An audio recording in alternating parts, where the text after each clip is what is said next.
सोपानच्या जिद्दीचा विजय. सोपान नावाचा एक छोटा मुलगा एका लहानशा गावात राहत होता.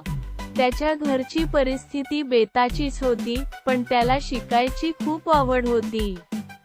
त्याच्या शाळेतील गुरुजी म्हणायचे, मनापासून मेहनत केली तर अशक्य काहीच नाही.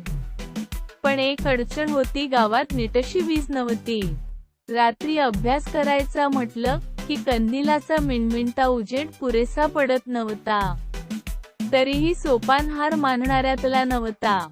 तो दिवसा झाडाखाली बसून अभ्यास करत असे आणि रात्री चंद्राच्या प्रकाशात मोकळ्या आकाशाखाली बसून पाठांतर करत असे.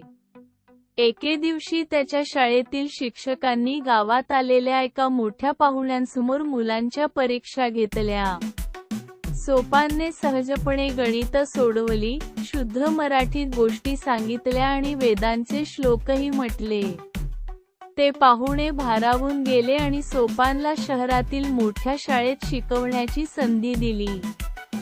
गावकऱ्यांनी आनंदाने सोपानसाठी मदतीचा हात पुढे केला. काहींनी त्याला पुस्तकं दिली, काहींनी शाळेसाठी मदत गोळा केली. काही वर्षातच तो मोठा शास्त्रज्ञ बनला आणि आपल्या गावात पहिली वीज आणणारा माणूस ठरला. त्या दिवशी गावात मोठा सोहळा झाला. सोपानने आपल्या गुरुजींच्या पाया होऊन नम्रतेने म्हणाला, तुमच्या त्या एका वाक्याने माझ्या जिद्दीला बळ दिलं गुरुजी, अशक्य काहीच नाही. तात्पर्य: कष्ट, जिद्द आणि सकारात्मक विचारसरणी असेल तर कोणतीही गोष्ट अशक्य नाही.